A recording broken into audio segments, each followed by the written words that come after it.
В легендарном бразильском фильме «Город Бога» есть сцена: если ты побежишь, тебя убьют, если останешься, тоже. Но мы выбрали третий путь. Взяли ребенка, собаку, кошку и отправились в Бразилию. За 3 недели нашего роуд-трипа мы увидели одно из чудес света — водопады Игуасу. Побывали в самом огромном мегаполисе южного полушария, отдохнули на мега красивых пляжах и даже попали на бразильский карнавал. А в конце нашли город, в котором захотелось остаться жить. Это не просто туристическое видео, это история о том, как мы влюбились в страну, куда банально боятся ехать. Ну что, погнали? Рано утром мы выехали из Буэнос-Айреса, чтобы добраться до города Посадос, провинция Мисьонос. Не потому, что там есть что-то невероятное, а потому, что если ты едешь в Бразилию с собакой и кошкой, тебе сначала надо зайти в местную ветеринарную службу и получить справки. Самый любимый и одновременно самый нелюбимый момент поездки посещения Синаса — это аргентинская ветеринарная служба, но, увы, без этого никак не получится перейти границу, переехать границу. Вот, ну, Мира вот даже себе урвала такого вот маленького брелочек-псенка. Короче, едем дальше, чё. Следующим утром мы не спеша ехали по территории национального парка Игуасу. Скорость в нацпарке ограничена, потому что это естественная среда обитания диких животных. Встреча с автомобилями, для которых, к сожалению, часто становится последней. Сам национальный парк Игуасу расположен на границе 3 государств – Аргентины, Бразилии и Парагвая. Здесь находится одно из 7 природных чудес света – водопады Игуасу. Мы подслушали гида англоговорящего, и он посоветовал компании поехать сначала на поезде. И мы вот взяли билет бесплатный, просто подходишь, говоришь, что типа нужен билет на трейн, они ходят каждые 20 минут, и в общем билет у тебя в руках.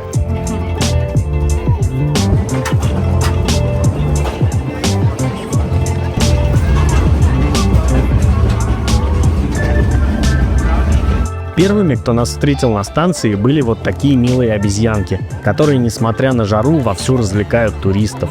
Тут температура на солнце достигает 42 градусов, очень жарко. И вот реально для меня, там, ну, для Влады, наверное, тоже легче, привыкнуть к холоду, к какому-то потеплее одеться, но не к этой жаре, реально она выматывает просто, она из тебя все соки забирает.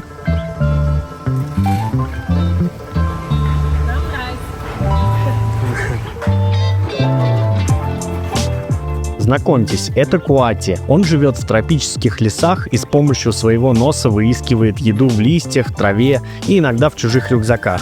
Несмотря на милую мордочку, укусить может довольно серьезно. В парке даже стоят предупреждающие таблички: не кормить, не гладить, воруют еду.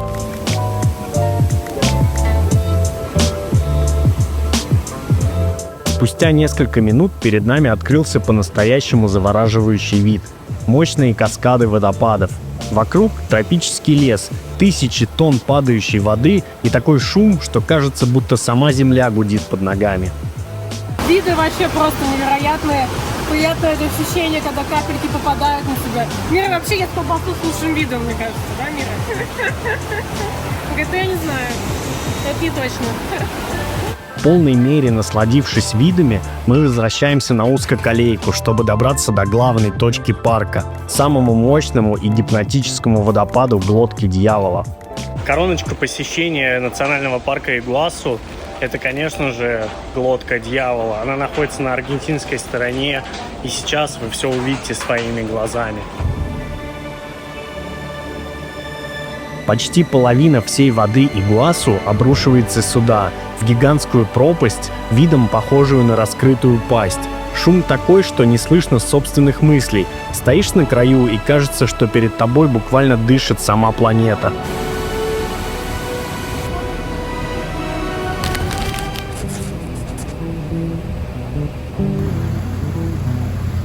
Оказавшись в Фоз-де-Игуасу, мы первым делом решили посетить парк птиц. И как несложно догадаться по названию, здесь действительно много разных птиц. Птицы с большим желтым клювом, зеленые птицы, синие птицы, важные птицы и недовольные птицы.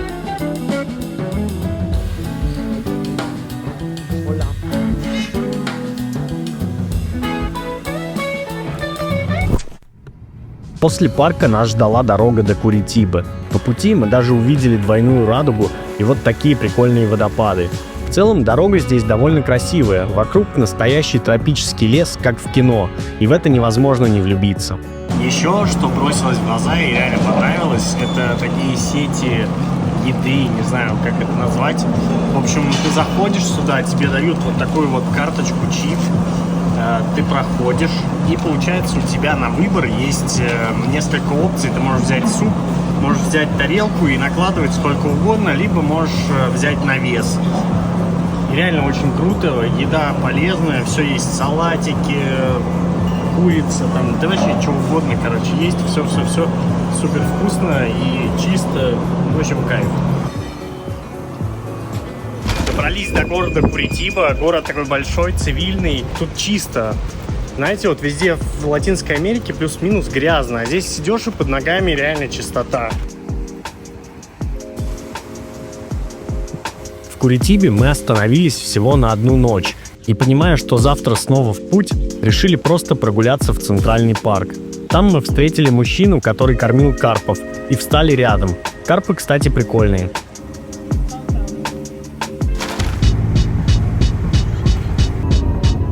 Рано утром, обгоняя бесчисленные фуры, мы мчались по серпантину в самый большой мегаполис южного полушария.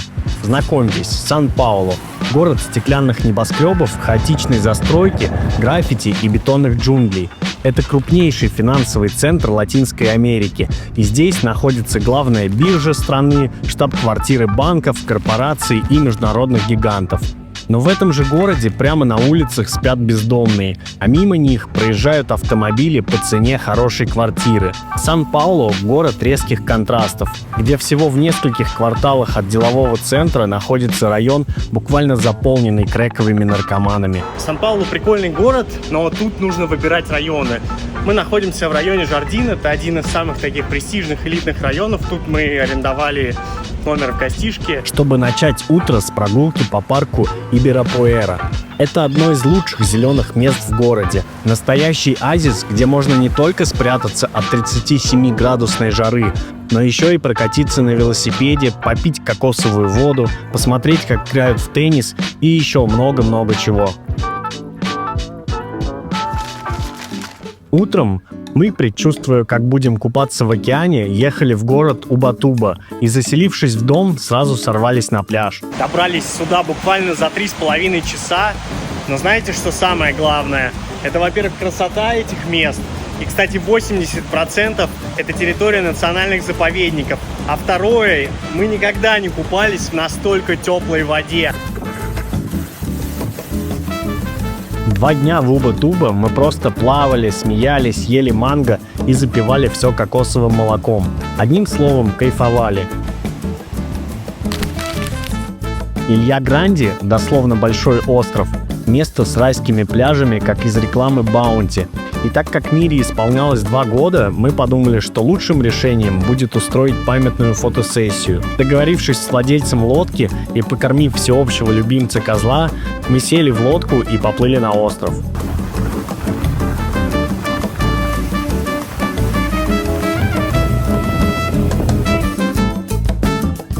В общем, когда мы были в Чили, мы встретили одного бразильского парня и знали, что сюда поедем, и спросили, что же можно здесь посмотреть. И он нам ответил такой: да что у нас там смотреть, только пляжи. А мы вот поехали, думаем, боже, что же это за пляжи такие божественные? Просто Баунти, картинка, теплая водичка. Идеальные пляжи. Вдоволь накупавшись, мы сделали фотографии ко дню рождения Миры, попрощались с нашими новыми друзьями-черепахами, посмотрели на танцы и в отличном настроении отправились на берег. А главное, именинница была довольна, хоть и выглядела слегка уставшей от всех этих тропических приключений. В Рио-де-Жанейро мы добрались только вечером следующего дня, потому как весь день до обеда снова провели на пляже. Сегодня приехали в Рио, заселились в такой небольшой кондоминиум.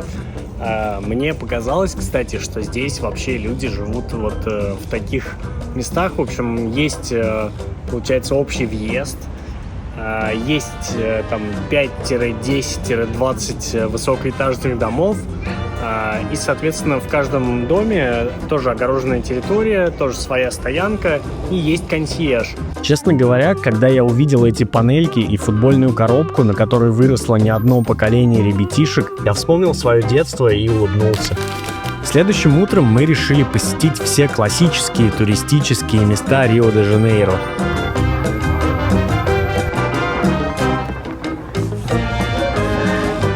Начали со статуи Иисуса Искупителя, главного символа Рио.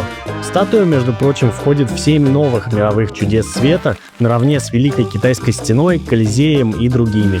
Сказать правду? По правде говоря, виды со смотровой площадки возле статуи впечатлили нас куда больше, чем сам монумент. Рио раскрывается перед тобой как на ладони, и он невероятно красивый.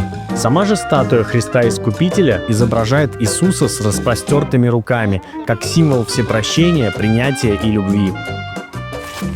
После посещения статуи Христа Искупителя мы продолжили кататься по городу. И отдельно хочется упомянуть об атмосфере Рио во время карнавала. Люди гуляют по улицам, повсюду звучит самбо, все в костюмах, улыбаются и радуются жизни. И на душе становится по-настоящему тепло. Просто посмотрите, как случайные прохожие, попавшие в объектив камеры, приветствуют нас. Даже вот этот парень, который показывает средний палец, делает это с такой легкостью, что ты невольно улыбаешься в ответ. Вечером мы решили встретить закат на знаменитейшем пляже Копакабана. Пляж Копакабана на самом деле реально предстал перед нами, как в кино, как вы видели его на всяких картинках. Куча зонтиков, куча веселья и куча пива. На карнавал я, к сожалению, пошел один. Владе на 8-м месяце беременности было не до самбы, а Мира просто не проходила по возрасту. На самбодром пускают только с 5 лет. Карнавал в Рио — это самый большой в мире праздник такого рода. А в этом году он собрал рекордные 53 миллиона человек по всей Бразилии. В центре всего самбодром — стадион, где школы самбо устраивают главное шоу года. Жюри оценивает выступление по сюжету, костюмам, ритму и слаженности. Но для участников это не просто танцы, это традиции, дело жизни и вопрос чести.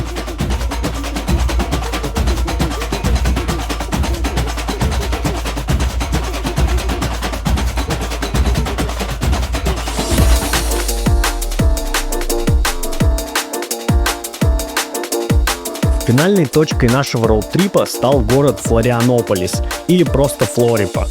Город расположен на острове Санта-Катарина, соединенном с материком мостами.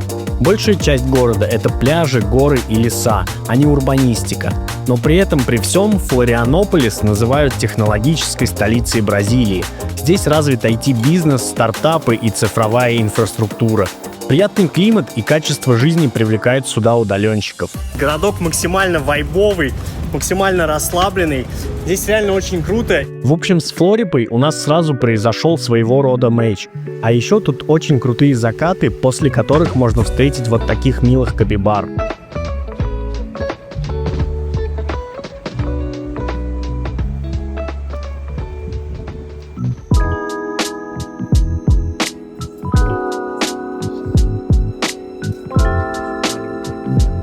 Утро мы традиционно начали с пляжа. Вообще, пляжи Бразилии стали для нас огромным открытием. Пляжи во Флорианополисе действительно фантастические. Белый песочек, океан просто чистейший. Единственное, что нужно следить за погодой. Прогноз, он вообще непредсказуем. Ты вроде смотришь, планируешь что-то, но пишут, что будет дождь, а его нету. Пишут, что будет солнце и наоборот дождь. Но когда погода солнечная, то пляжи Флорианополиса — это нечто. А еще тут есть секретный пляж, но добраться до него можно только пешком, через лес и холмы. Но поверьте, это того стоит. Трекинг вообще офигенский, обожаю трекинг. И тут он несложный, я даже не стал переодевать кроссовки, перевел свои кроксы в спорт-режим. Пока все нравится, посмотрим, что наверху.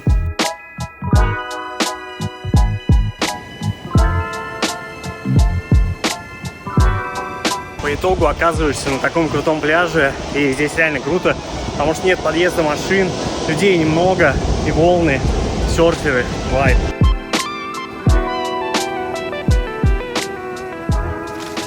Мы приехали в Бразилию с кучей предубеждений и легкой тревогой. а уехали отсюда с чувством, что нашли здесь что-то свое. И дело даже не в каких-то пляжах, водопадах, красивых местах, а дело в атмосфере и людях. И в том, как вот тут умеют радоваться жизни. Если у вас остались хоть малейшие сомнения, стоит ли посетить Бразилию, то просто берите вещи и езжайте. Спасибо, что досмотрели это видео. Лайки, комменты внизу. До скорого!